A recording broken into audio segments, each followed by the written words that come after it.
Oh, it is Tuesday night and it feels so good to be back. I don't know why. It's only been a little bit less than a week. Feels like it's been forever since I've chopped it up with y'all. So I'm excited to get it cracking tonight. There's so much to talk about. Brandon Aiyuk sends a message to the team. John Feliciano signs. What does that mean? And keep it locked in because I got a very special surprise guest, and we're going to do it all next.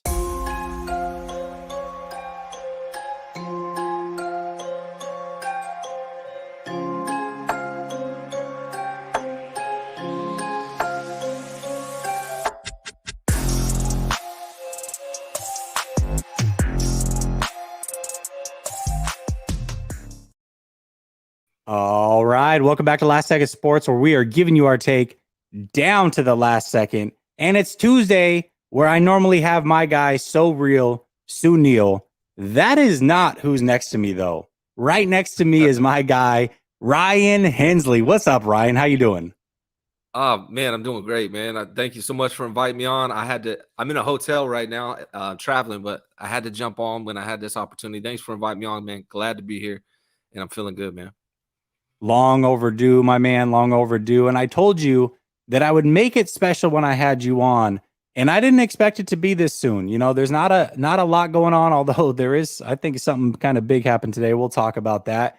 But yeah, I'm glad to have you on, man. Finally making it happen. I definitely owed you one to say the least. So I'm glad you were able to make it. And doing it from the hotel room shows major dedication. So give him some love, chat. Yeah, man, that's commitment. For one, though, you didn't owe me anything, man. You've done more than enough for me, but I appreciate you inviting me on, man. Hey, it looks like the chat's pretty happy to see that Ryan is on the show finally. So ready to get it going. No, that's not Sunil. Sunil will be back, I promise. But no, that is not Sunil by any means. All right, Ryan, let's get into it, brother. We got a bunch to talk about. We got about 6 topics we're going to go over, but let's ease into this thing a little bit. And the 49ers have made a lot of moves through free agency. Guys have come in, guys have left. And I know that we want to say that the 49ers are doing a great job in free agency. And I think we both agree that they have. However, I'm sure that each of us have one guy, just one at the very least, that we wish would have stayed with the 49ers. Maybe a guy that you either thought was a pipe dream to bring back, or a guy that you expected to stay that just didn't end up staying. Who's that one guy for you that you wish the 49ers would have hung on to through the free agency process? So for me, it's no question, man. Jimmy Ward is my guy. Like I don't go too much fanboy anymore at this age, but all the 49ers that left, out of all the 49ers on the team last year, man, Jimmy Ward is one of my favorites. He's a leader. He's a dog. He plays the game the right way. He's physical. He's intimidating to the other teams. He's just everything, man. That's the guy that I'm definitely going to miss the most by far, no question. Mike says it's McGlinchey. Fair enough. Hey, maybe yeah. McGlinchey's the guy. Fazil says that it's Jimmy Ward. Yeah. For me, man, and this was the guy that I said was a must sign, and they didn't end up bringing him back, and I was definitely a little bit upset about it. Is E-Man. And I love Jimmy Ward, by the way, but Jimmy Ward is on the other side of 30. E-Man, I think, is hitting his physical prime, although he is coming off the injury. And then I just felt like it was extra salt in the wound when he signed for just $6 million. I was like, oh my gosh, he totally could have stayed with the San Francisco 49ers, ended up not staying. And I think it still is a position of need. The outside corner, they need some depth there. You know, even if Lenore raised his game and has played very well, which I think we can agree on that, they need some depth there. And Emmanuel Mosley certainly would have brought that. Would have been a competition between him and Lenore. Would have been fun to watch for sure. So for me, he's that guy. But I'm going to cheat a little bit. I'm going to give a second guy just because this is a smaller end guy, maybe not anybody's favorite player, but he was a guy, I think I put down 4 must resigns. Mosley was one of them, but another guy low key was Willis, man. I thought as a depth piece, it would be great to bring him back. He's the unsung hero of that Packers playoff game just 2 years ago. He's a good special teamer. they certainly need depth at the edge. And so I was definitely a little bit disappointed when they lost him, but just in the last 24 hours or so as well. Yeah, and I saw this. They re-signed what T.Y. McGill, but yeah, no, I Mhm. agree with you. Willis was a big loss. He's that guy that he blocked the punt in that Packer game, right? Yeah, that was huge. Emmanuel Mosley, man, he played fantastic. I think the only thing with the Mosley, man, is just he was injured so early off in the season that I've learned to, you know, live without him. Unfortunately, it would have been nice to bring him back, and I think for what he ended up getting, I think it was reasonable and feasible that the 49ers could have re-signed him. So it is surprising. But for me, man, Ward is that dude. Definitely gonna miss him, man. Wish him luck on in his career. Yeah, Oh, and absolutely. Jimmy Niner gang. Garoppolo. Tomorrow night, we're going to do open mic tomorrow night, brother. So Yeah. always welcome to call in. You always do a fantastic job, Niner gang. Appreciate you for contributing the way you do. All right, let's talk about somebody who was brought in just recently. And this is a guy who's started quite a bit of games throughout his career. And I don't know if you knew this about John Feliciano, but he had an interview about a year ago with Ariel Helwani. And Ariel Helwani is cut his chops as like the top MMA journalist, Mhm. but he had just left ESPN. He was kind of in between what he was going to do next and trying to figure some things out. And so he started his own YouTube channel. And as a part of this, he was interviewing all sorts of people across the athletic landscape. And one of those guys he brought on was Mr. John Feliciano. And at that time, Feliciano told him that the position he felt like he played at his best was center, believe it or not, which is where Mhm. he started last year with the Giants. Then he said right guard and left guard, and he put it in that order. But he thought there was a pretty big gap between being a center and a guard. So I thought that was kind of interesting. The last position he did just play was actually the center spot for the Giants. So now he's brought in, presumably, is that depth piece, kind of that Brunskill piece, but not necessarily. I mean, there's so many options there for Feliciano. How do you envision Feliciano fitting into this offensive line? So I really like that guy, man. And it's hard for me to believe that he's just gonna be that Brunskill role. It's hard for me to believe that as talented as he is, he's a tough dude, man. And I don't know. They brought back Jake Brendel. So it seems to me that they're going to put him at center. But the thing about Feliciano and Brindle is they can play center, they can play guard, and then you got Burford who's playing guard but who can play right tackle. So that whole situation is crazy to me. I originally thought the 49ers were going to be going up in the draft to get a right tackle. Now I just don't feel like that's what's going to happen. It seems like to me that it might be McKivitz or it might be Burford out there, and that they'll put Feliciano at guard, and they'll keep Brindell at center. I think I would. I don't know if I would feel comfortable with McKivitz out there and Feliciano on the bench. I feel like Feliciano is one of the top 5 guys on this team now, so I think they're going to find. To me, it seems like they're going to find a starting role for that guy. I don't know if he came here to be a backup. What do you think?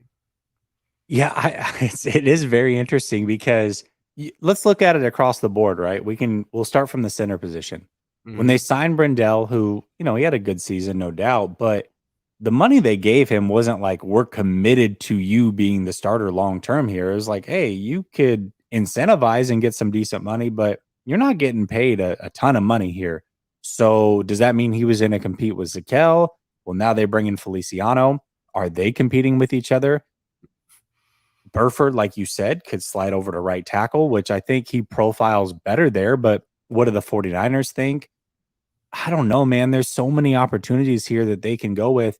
And I do presume that they're going to have some kind of open competitions where they're going to roll through every position and kind of see who fits where best and just kind of piecemeal this thing until they come up with what they think is the best option. And I kind of felt like outside of the two guys last year in Trent Williams and Banks, that they did that a little bit last year. If you remember early, Brunskill was struggling with his snaps, but he was getting a lot of those snaps at center before he got hurt. And then Burford was a rookie, so they were kind of doing some rotation in there. McGlinchey was in and out because of his injury, and he was kind of coming back. So they were doing a lot of rotation there from the center spot over. And I envision that kind of again this year. maybe not at center. We'll see what they do with Brendel if they're just comfortable there. But certainly at right guard and right tackle, I could see some swapping going on until they figure out what they think is the best combination. And they'll have a good, 30 or so days to figure that out throughout training camp and preseason. I think this one's going to get really interesting. But one thing I do agree with Ryan is I don't think it's obvious that they take a right tackle in the draft anymore because Yeah. now they've got a lot of depth. You look at guys like Zakel, Poe, Feliciano, Moore. I mean, they're 9 deep now on the offensive line. Do they really need to add another guy? I would assume they feel pretty comfortable with the 9 they've got, and they just got to figure out who's going to start and who isn't. Yeah, it's crazy to think about, man, because I feel like all the guys they have are, obviously got Trent Williams, that's locked up. Banks did a fantastic job, that's locked up. Then the rest of the what's up, Teron? The rest of the guys you got, they're kind of like center guards. And to me, there's no standout right tackle. Now, I wasn't the greatest football player growing up, but I played nose tackle and right tackle. I didn't go far because I'm like 230 pounds, right? But um, that's what I played as a kid. And right tackle was always, for me, a lot harder of a position. That's what I played than guard. So for me to imagine a guy who in Burford, who didn't do bad, but he didn't do like amazing last year at right guard, to imagine him making that jump in the second year to the right tackle spot is hard for me to fathom. Now, I know he played that in college, small school though. I'm not sure how many top notch, defensive ends he's blocked in his lifetime. So I, I just don't feel comfortable yet with it. I love the center depth. I love the guard depth. I think we have a great left tackle, obviously, left guard, obviously, center. One of those guys is going to work out. Right guard, one of those guys is going to work out for sure. But at right tackle, Colt McKivitz, Burford moved outside. I just, I just don't know, man. That's the only position I'm a little concerned about. Yeah, definitely. And it's interesting because we had the conversation, Ryan, of how they would attack free agency. And one of the things that I said was, that right tackle piece isn't necessarily out there. You're not going to upgrade there, but what you can do is maybe upgrade at center or one of these other positions and figure it out from there. And they didn't necessarily do that either, but they brought in some really good depth at the interior offensive line spot. And so just figuring out who's going to kick out potentially, whether that's Burford or they are comfortable with McKivitz, and then it's kind of a 3-player competition at the center and guard spots. I don't know. I'm curious to see how this thing plays out. But I will say this, I don't know how Burford would profile there at right tackle in the league either, because he did do it at a small college. Mhm. However, athletically, I think he fits that Yeah, profile. And we did see Banks, who got basically zero playing time. And when he did, it looked absolutely atrocious, make a massive leap last year. I mean, not only did he come in and be the starter, but he played at an elite level as far as is that left guard position. I mean, I think he surprised everybody, even his biggest supporters. So you never know what can happen. I mean, for Burford to just play as a rookie, he's already ahead of what Banks was his rookie year. And so maybe that's he true. can take that next leap and kick out to that right tackle spot. I don't know, man. I'm just really curious to see how this thing plays out because I do think that they have 9 offensive linemen that they should like in some form or fashion. Probably all make the team, and adding somebody through the draft, maybe, but do they make this team? Are they better than the 9 that are there? I don't know, man. This thing's going to get really interesting, but I am more confident adding a piece like Feliciano, much more confident than I was just 24 hours ago. I'll say that. Yeah, and what's interesting too is we kind of heard the Zakelj Poe rumors and that talk like that they would be contributors this year, but now we got Brendel back and you have Feliciano, so it's like are they even gonna be part of this? Are they just are they gonna be sitting another year? It's very interesting, but for me, Jesse, coming into this season, the one thing I wanted to make sure we did was upgrade that offensive line. Upgrade, not be decent, not the same level as last year.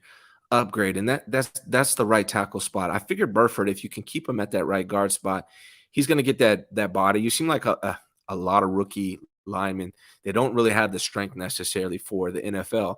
It was good that Burford was able to get out there, but I really expect Burford to make a jump, but I was hoping he was going to be with some consistency at that right guard spot.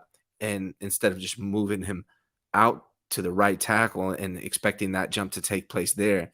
Maybe he can, man. Maybe he's better than Mike McGlinchey. I'm not sure. It's just the unknown that concerns me. I just want this 49ers offensive line to be better than last year, and I hope that's what happens. And I agree with you wholeheartedly on that. And maybe they do keep him at right guard. And one thing that I think maybe we haven't put a lot of conversation into is on paper they're worse at offensive line. Just flat out, if you lose McGlinchey, you replace him with McKivitz. McKivitz isn't as good as McGlinchey. Now you've got the same names across the rest of the offensive line. I think on paper it sounds like they're worse, but let's say that's the approach they take. McKivitz is the starter, and then the rest of the starters remain the same. They still can get better at offensive line from the standpoint that Burford takes a step forward. Brendel, remember, that was only his first year starting as well. I know he's older, but maybe he takes a step forward. Banks, I mean, going from year 1 to year 2 was a giant leap. Maybe he has another leap in him. So if they get better at the other 3 positions, even if slightly, it really does offset maybe that hit you take at right tackle and gives you a slight bump. Maybe not the bump that we had hoped for, but I think it's a possibility that it could stay the same or even get a little bit better if those other 3 do improve on a level that we're not necessarily talking about. Just because the names are the same doesn't mean that they're the same player, if that makes sense. Yeah, that definitely makes sense. I could see Aaron Banks making a jump himself. I thought Brindell played good. I could see him making a jump. And Feliciano, man, I really like that guy. I would love to see him involved somehow, but it's confusing how that's going to happen. Um, it, it, if he's just sitting on the bench, I don't know. I don't know how I feel about that. But the other concern, Justin, why I feel like they still need, whether they move up or not, they have to figure out a long-term solution at center because whether it's Brendel or Feliciano, those guys are both. Well, I know Feliciano's 30. I don't know how old is Brendel. He's I think probably about Brendel's that in that same age. same age range. Yeah. Yeah, and then Trent Williams he's going to be 35 in July. So Yeah. like if they don't draft somebody to play right tackle or find a young replacement with center, they're going to have to draft somebody to play left tackle because who knows how long we get with Trent Williams. I mean, he's already contemplating retirement.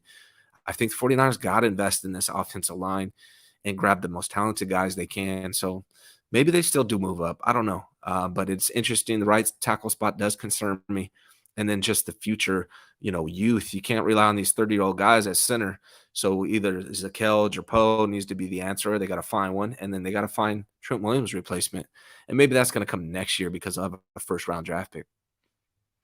Yeah, absolutely. No doubt about it. What's up, Brad? He says, bring me Freeland on a red shirt year. I know you're a big Freeland guy. That's the tackle out of BYU, if I'm not mistaken. Also, I do want to say this, Brad, because I know this was not your favorite thing about 3 weeks ago, but you're starting to come around, it seems like, on Burford potentially going to that right tackle spot. So I would be curious, Brad. I would like for you to maybe get your hands on some Burford tape from college or just even his stuff from last year and tell us how you think he profiles at the right tackle spot if that is in fact a move that they make. I'd be curious to see what your thoughts are on that. And because like I said, you were definitely against it early on, but now that Feliciano's here, you seem more willing to potentially move him to that right tackle spot. So I'm curious to see kind of what the change was there. And then also just what your thoughts are of how he profiles in that position, if in fact that's what they decide to do. So be interested to get your thoughts on that one. All right, let's talk about this because this was interesting to me. And I didn't talk about it initially when the Rivers rumor came out last year, Ryan. And I didn't tell you about this topic. I just kind of threw this one in last second, on brand, by the way, with the name of the channel. But I didn't talk about it when Phillip Rivers was bantied about of how he might have possibly been reached out to by the San Francisco 49ers about making a return. And that one kind of lost legs pretty quick. But now we've got Ben Roethlisberger from his own mouth saying that the 49ers reached out to gauge interest. And he said that, I thought about it. Maybe I could go show that I still have it. But ultimately, I want to forever go down as a player that played only in the black and gold and decided against it. But just overall, I mean, I know that we're looking at it in the past and it doesn't necessarily matter, but it is an interesting thing to kind of what the 49ers mindset was when they lost Jimmy Garoppolo. What do you think about them reaching out to Rivers potentially, allegedly, and then for sure, definitely reaching out to Roethlisberger last year when that injury happened? So I'm curious. I didn't know. I didn't see whether or not or when that occurred. But if it occurred before Brock Purdy took his run or after, that's very telling. I would love to know when that exactly For happened. sure. E- Either way, what it says is that they weren't necessarily in on Brock Purdy until he came out and showed what he could do. They were probably surprised by Brock Purdy as much as a lot of us were if they were reaching out to guys like Ben Roethlisberger and Philip Rivers. It also interesting because it Kyle doesn't seem to have a guy like a type. You know what I mean? Like, it doesn't really seem like he Like has at the all, type of right? quarterback, right? They're all over the spectrum, like the guys that he gets and drafts, and Trey Lance is completely different from Brock Purdy and Jimmy Garoppolo, and now Ben Roethlisberger. It's interesting, Trey Lance is maybe more like a young Ben Roethlisberger type quarterback. I don't know. The whole thing is definitely interesting to me. And maybe it was because I don't think you bring in a Philip Rivers or Ben Roethlisberger to back up Brock Purdy. They were trying to bring them in to start and to play games, right? So they definitely didn't know what they had in Brock Purdy when they were making those calls. That whole thing is really interesting to me. Yeah, that is interesting, and the timing certainly does matter. But you've got to imagine that you don't reach out to Philip Rivers or Ben Roethlisberger and say, "Hey, I want to pull you out of retirement to be the Right, backup quarterback to Brock Purdy." Like that's not the way that I right. envision that, and I find it interesting that they would do that even after Brock Purdy did play very well in that Miami game. I mean, extremely well. He played so well that I had people, and I know you had it on your channel. I had people on my channel going, "He's the future. He's the next Joe Montana." I'm like, bro, it's been 3.5 quarters. Can we calm down just a little bit? Yeah. And so the fact that they reached out to those guys, presumably during that time, I mean, I don't know when else they would have done it. It wouldn't have made sense to do it after the Trey Lance injury by any means. Mm-mm. Yeah, again, you're not going to do it 3-4 games into the Brock Purdy run because he was playing well, and those guys aren't going to be backups. So that would have been really, really weird to, hey, Brock, you've played really well. You're 4-0, but we're bringing in one of these veterans to start. That wouldn't make a lot of sense. So I don't know. I think that the timeline would have had to have been right when that Jimmy injury happened. And I do find that Okay. interesting because this is a guy that you had in your training camp forever. You had him Mhm. on the scout team forever. Then he starts, well, doesn't start, but he comes in at the beginning of a game, plays fantastic, and you were willing to just put him right back on the bench. I don't know. That one was an interesting one to me. Yeah, man, that timing of it is really weird because Brock Purdy, like you said, he played good, and it does make sense that that's the timing of it, right after Jimmy went down, and he played his butt off, man. So it's surprising that they reached out to those guys. Um, yeah, man, it just kind of blows my mind a little bit that they weren't, based on what you saw from Brock Purdy in the preseason and training camp and in practice and in that game against Miami, you would think that they would be comfortable with what they saw there. Yeah, definitely. So I don't know. I just thought, like I said, it's in the past. It doesn't really matter. But I just found that whole thing interesting because the Rivers thing happened. I'm like, whatever, no big deal. And then it was kind of debunked, but not, I don't know. It was left in the air. But Roethlisberger, straight from his mouth, is like, no, they definitely reached out. They gauged Mhm. interest. And I thought about it, but ultimately decided against it. I was like, okay, well, this is worth at least discussing a little bit. So glad I can get your thoughts on that. All right, let's talk about what this show is titled after. And this is Brandon Ayuk's message, cryptic message, what have you, on Twitter. And I'll read it real quick. He said, and this was about 5 hours ago, he said, 1K is the fourth option in a run first offense. Two laughing emojis. I'm more of like a 3 laughing emoji guy, but he rocks the 2. So shout out to Brandon Ayuk for that. He said, I'm as real as it gets. Word to Lil Baby and SG. I'm ready to stand on business every time. Year 4. He does go with the 3 emojis here to put a seal on this one with the flying rocket ship. So what do you think about what Brandon Ayuk had to say on Twitter? Is it just him talking, kind of pumping himself up? You think there's a little bit more to it? What are your thoughts? I mean, I actually think it's pretty straightforward, and I appreciate him and his mentality, man. I felt the same way about him. You know, a lot of people were hating on Brandon Ayuk, and I never understood it. To me, he's the best wide receiver that the 49ers have without question. You put him on with a Aaron Rodgers or Patrick Mahomes, he's a top 5, top 10 receiver in the league, in my opinion. I know that's crazy, at least top 10. I'll put it that way. And so I don't know what Yeah, I motivated was him to say pump the that. brakes on top 5. I'll go Yeah, with top 10, yeah, but top 10, right. Yeah, take it let's easy, go with man. top Take it 10. easy. So, I mean, I don't know what motivated him to say that, or to go on to Twitter and write that. That's interesting to me. But the man is right. I mean, he was the fourth option. I'm thinking, what is he thinking? Debo, Kittle, CMC, probably. Those are the 3 he's putting above him. And then you got Brandon Aiyuk after that, and he was the best receiver on the 49ers, no question. Best hands, best route runner. So, man, hey, I'm not mad at him at all, and I think next season is going to be definitely interesting when he's due a new contract. That's for sure. Yeah, it's a little early, right? Because the 49ers Yeah, don't really start negotiating until you get in yeah, past that for the first round guys until you get past year 4. So curious to see how those negotiations go. But here was my translation that I put on Twitter. I said, translation, pay me my worth. I produce no matter the circumstances and will prove it again this season. And I think that's exactly what he's saying. I think that he's just simply saying, listen, this offense isn't predicated on deep down the field throws, going heavy after the wide receivers. This is a run first offense. Probably haven't had the biggest arm at quarterback. And I am not even the first option. Hell, I'm the fourth option.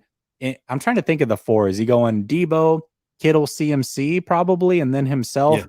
So yeah. he's saying I'm option number 4, and I still got 1,000. Imagine what I would do if I was the guy, which I Yeah, think I am. So, regardless of what you think I am based off the stats, I think I'm the man, and I expect to be paid like the man once I prove it again this year. That's what I got out of that message. And I didn't look at it as like, hey, this is me strong arming the Niners, or, I'm talking crap or whatever. It was just like, hey, let's not forget who Brandon Aiyuk is. I think I'm the man. I'm gonna say as much, and I'm gonna prove yeah. as much, and then I expect to be compensated as much next year. Yeah, man, that next year's offseason is going to be interesting because I don't know if you can keep Debo and Brandon Ayuk. The other thing that I thought was interesting about that tweet, and we all knew it, but how he just says it's a run first offense. There's not many of those left in the NFL, and that's something that concerns me a little bit. I think in this league, you have to be able to pass, and we actually saw it towards the end of the season.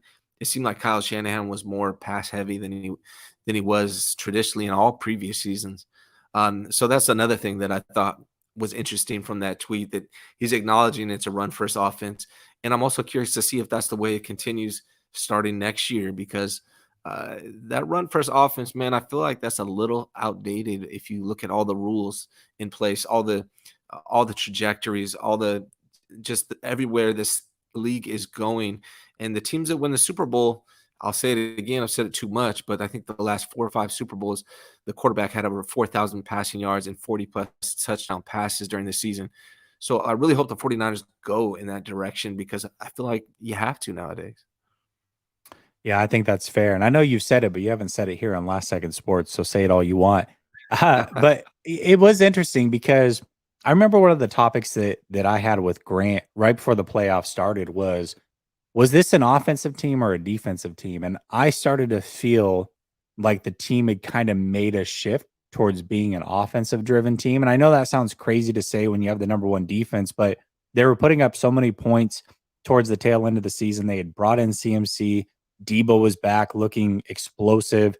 It just felt like they were going more towards being an offensive team.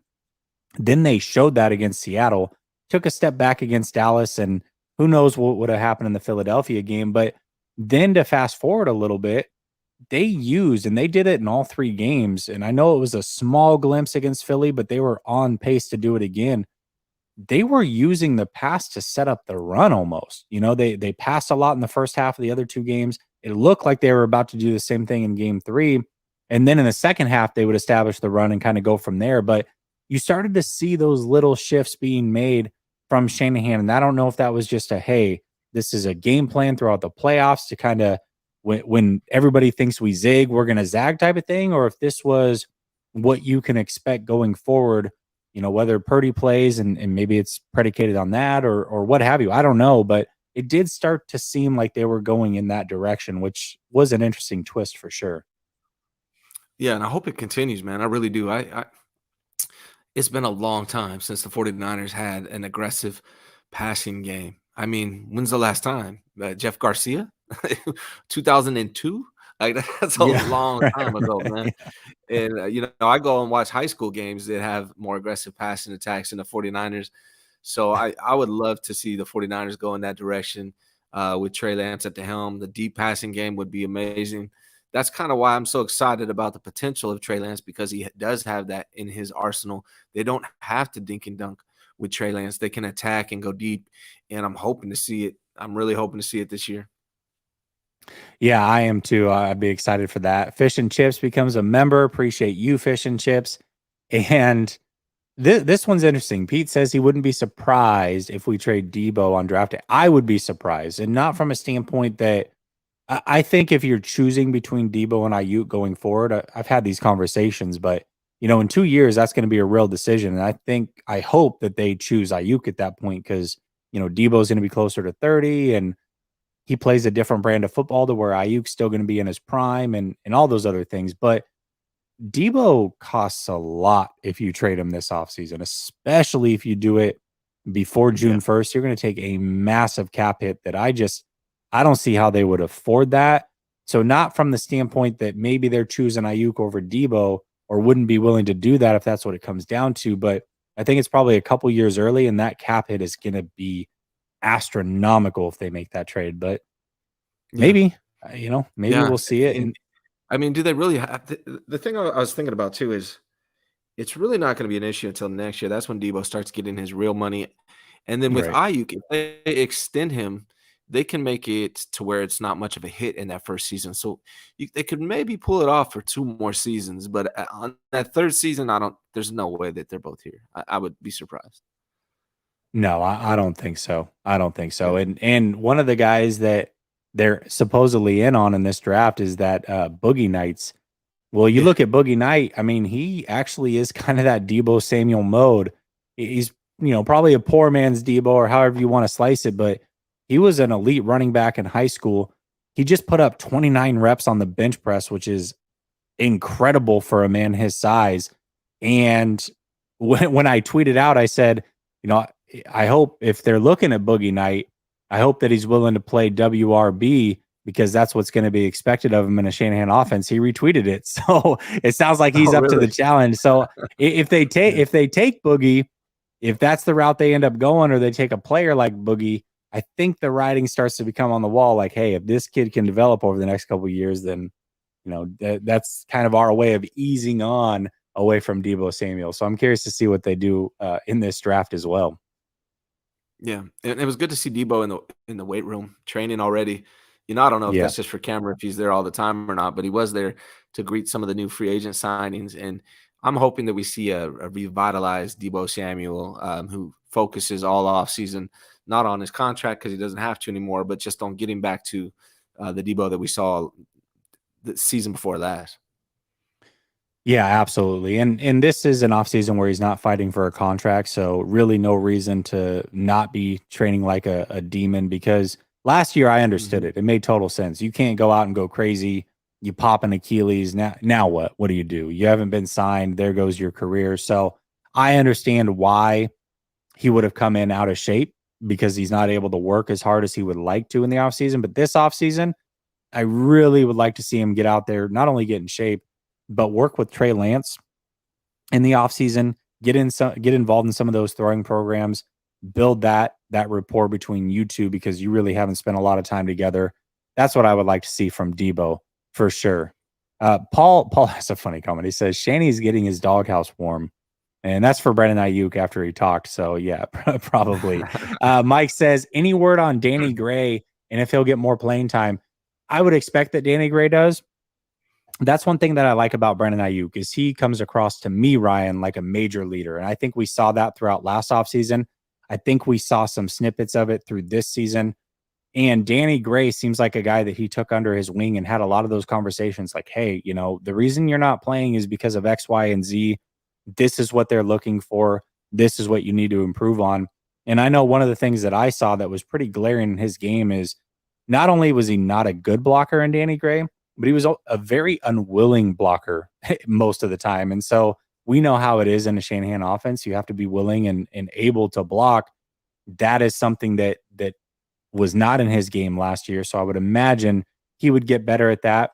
Plus, I really think that Jennings is most likely gone after this year. I think Jennings is still a 1-year play, whether they draft somebody, trade for somebody, or Danny Gray starts to make his way onto this team. I think that Jennings, this is probably his last year with the team. And so I would expect that Danny Gray would get more snaps for sure.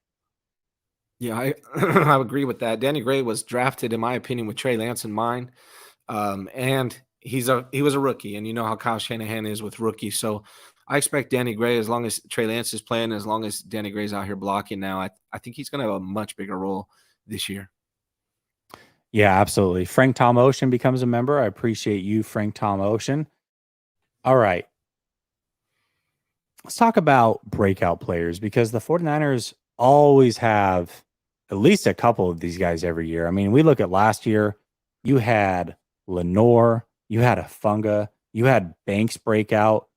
Every year, at least a couple of these guys step up. And there's a lot of candidates out there, Ryan. I mean, we can go to Poe, to Zakel, to Kalia Davis, Womack, Danny Gray, aforementioned Danny Gray. There's a lot of candidates out there on this team that are going into their second year. Burford would be another one.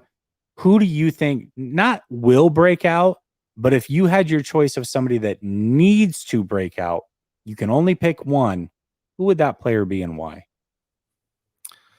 So there's two. Let me give you two. There's one-on-one on offense, one-on-one on defense. And Okay, you that's actually fair. didn't As mention. long as they're not on the same side of the ball, I'll let you Yeah. bend the rules a little bit. All right. All right, great. They need to, and they will. Okay, on offense, I don't know if he needs to. So let's start with defense. Defense has got to be Drake Jackson. He needs to, and I think he will. The Okay. 49ers need that other elite edge pass rusher, and he needs to in order for 49ers have to complete defensive line, and I think he will. He just needs to get in that weight room. It seems like that was the major issue for him, being a better run stuffer and just being more physically ready for the NFL. So as long as Drake Jackson gets in the weight room, lifts weights, gets as strong as he can, and he knows what his role is now with the 49ers. It's year two. I believe he can. I believe he will. And I believe the 49ers need him to because they haven't signed another elite edge pass rusher. I think they're banking on Drake Jackson to be that guy. So I think on defense, I'm going to go with Drake Jackson. On the Okay. offensive side, I don't know if he needs to, but I think he's going to, is Jordan Mason, man. Jordan Okay. Mason looked so damn good last year, like so damn good as a rookie. He didn't get as much playing time, as much run as a lot of us wanted. But now it's his second year, and so Kyle Shanahan doesn't have to use that rookie thing against him. And I hope that they turn Jordan Mason to that goal line running back that the 49ers need. He's better at it than CMC. He's probably even better at it than Elijah Mitchell. So Jordan Mason on the offensive side, that's who I'm looking to make a jump. Oh, I like it. I like it. I like some of these names in the chat too. They loved your Drake Jackson. RS says breakout player Trey Lance. Nice. That's You another know good what's one. funny is when I thought of breakout player, I didn't put Trey Lance in this category because he's going into year 3, but technically, yeah, I think he does fit that mold for sure. I mean, yes, last year was technically year 2, but it was so short lived. I love that. And I think if Trey Lance is the breakout player, then the 49ers are in for a treat. And I think the fans are in for a treat. All right, I'm gonna try to go with a couple guys that weren't mentioned.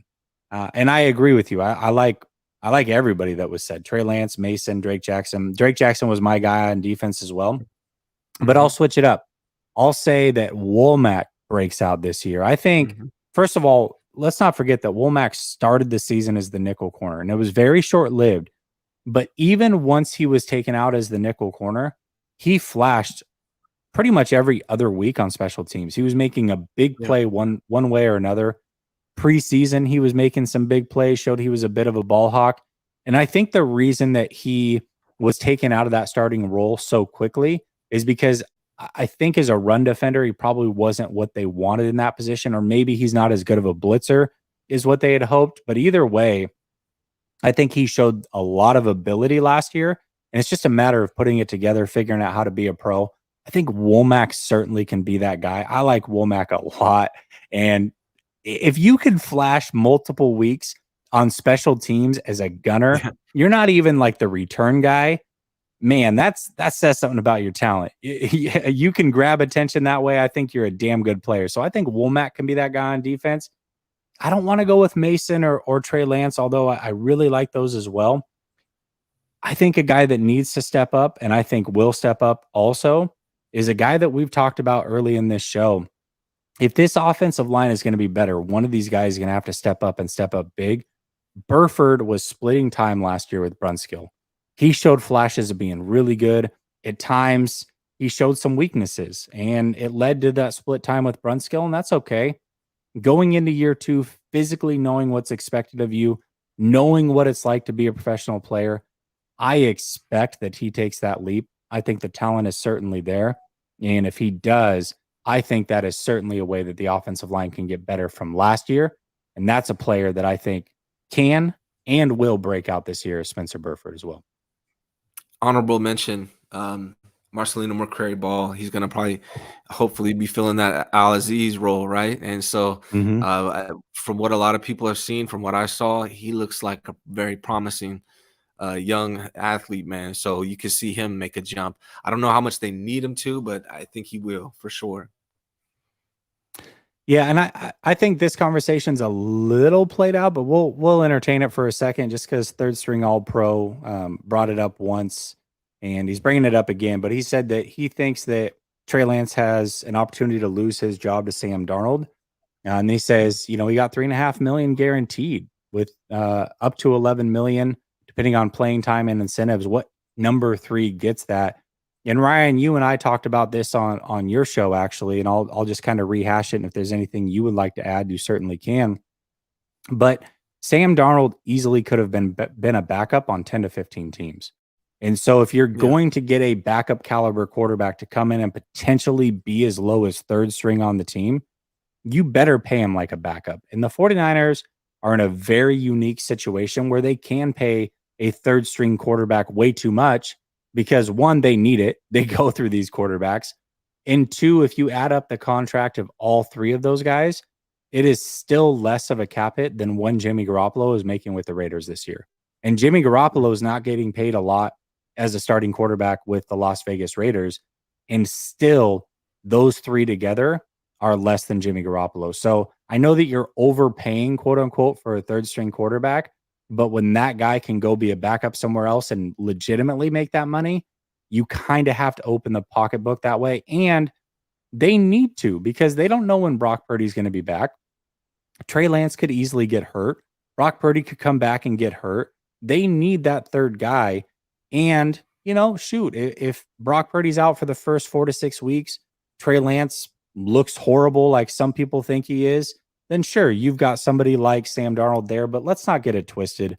Sam Darnold is not a great quarterback. Sam Darnold is a turnover machine. Sam Darnold is kind of a bonehead when you watch him play. And I know he hasn't had the weapons that he's going to have in San Francisco, and I have no doubt that Sam Darnold can play his best ball here in San Francisco with those weapons. But if you're a turnover-prone player, you're just a turnover-prone player. That's who Sam Darnold is.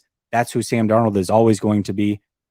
I would give it about a 0% chance that if he has a legit shot at unseating Trey Lance, that happens. I don't think he's that player.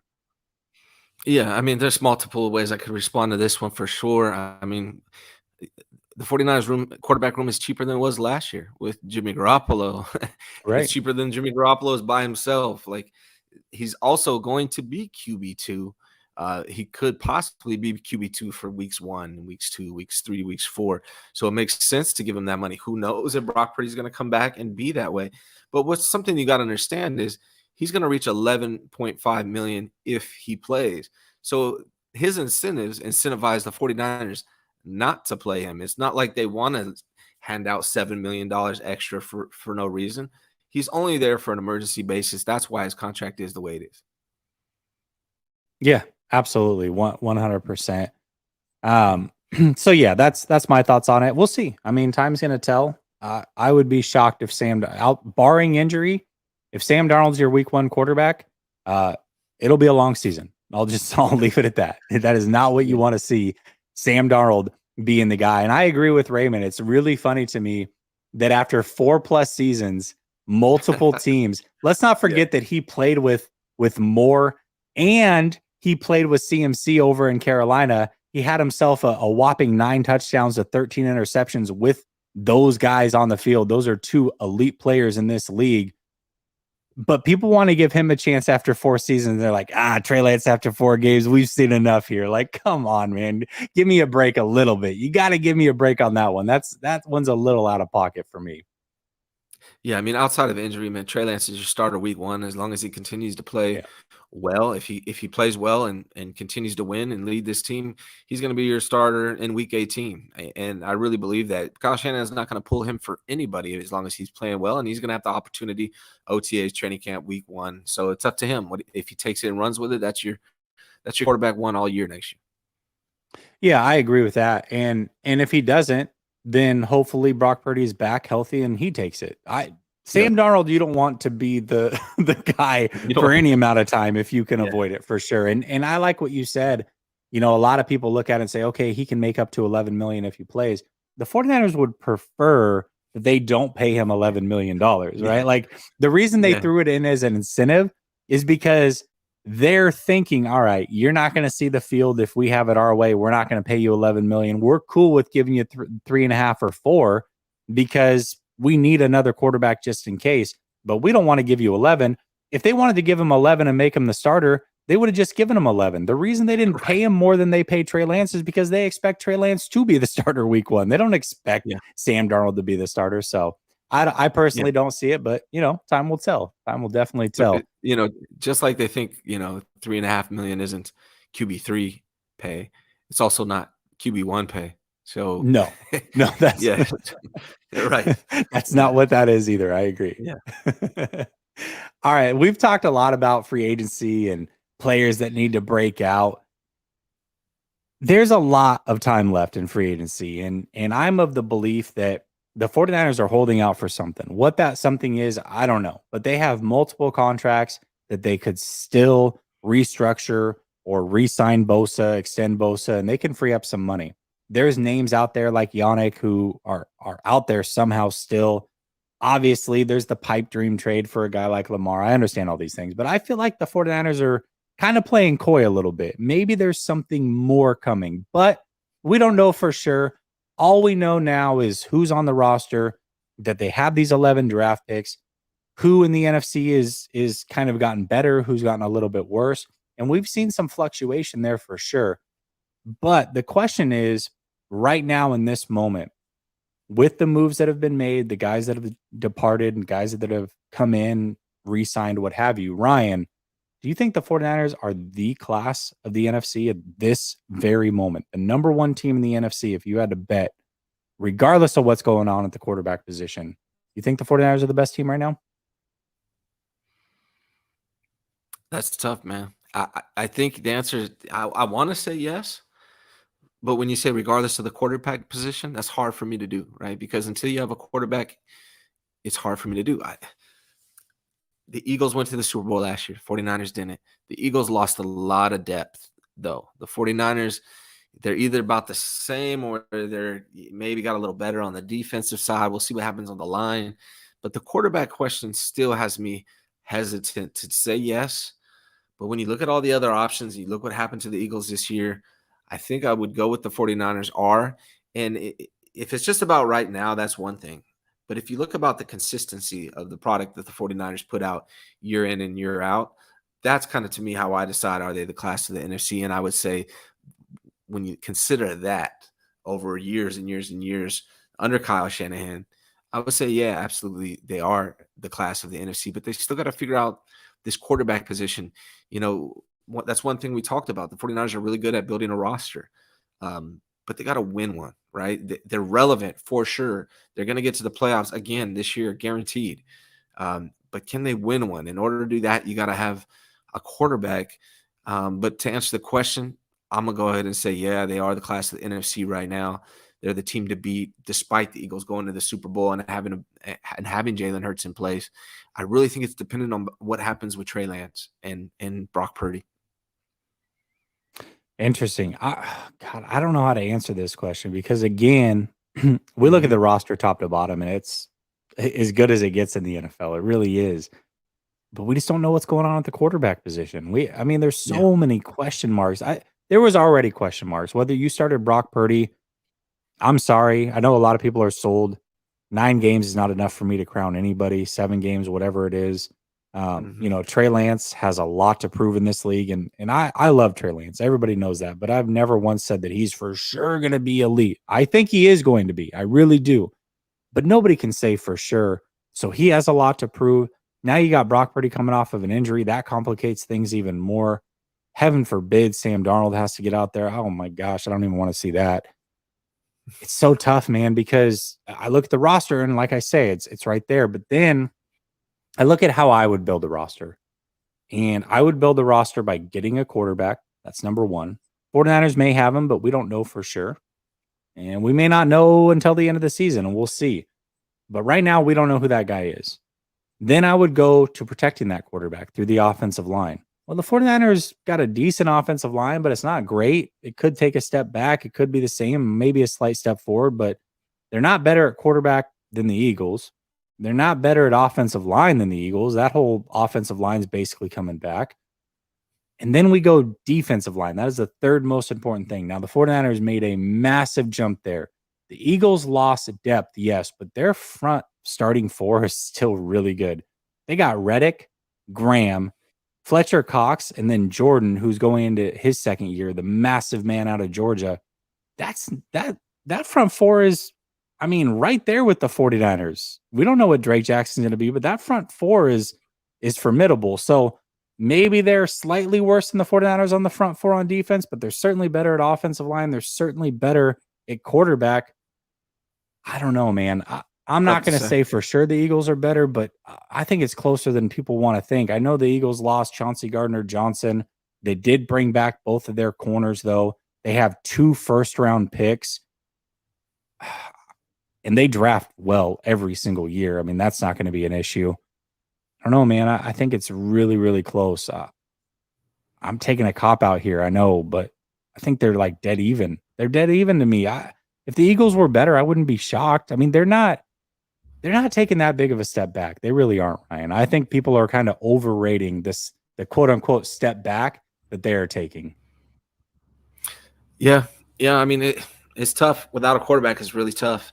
Eagles are good. I mean, the good news is the 49ers play the Eagles early off in the season, and we'll find out pretty quickly how they stack up against them. And I'm sorry if I'm in a hotel right now, and the air conditioner came on. I don't know if you guys can hear it. It's pretty loud.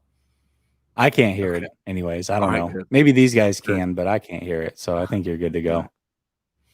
Good. Dude, Ryan, this was, first of all, thank you for joining me on short notice. Glad to finally have you on.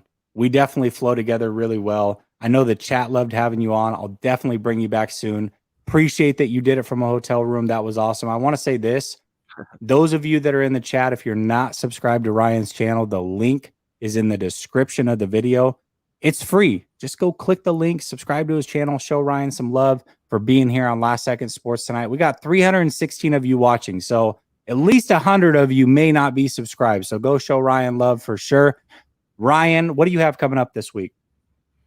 Let's see. I think I'm going to be on TEDx tomorrow. On Thursday, I'm going to be on with Larry Krueger.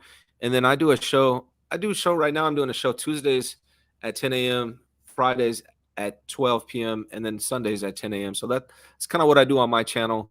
So yeah, man, I appreciate if you guys go subscribe. Thank you very much. And Jesse, as always, man, thanks for all your support and backing me up, and really appreciate you inviting me on. Absolutely, brother. Listen, I'll be back tomorrow with open mic. So we got 49ers After Dark with Grant, and then right after that, open mic night. So any disagreements you have with myself or Ryan from the show tonight, you definitely can sound off then. Anything that you want to talk about, It is all open for them. Your night to call in, so get ready. And until then, peace.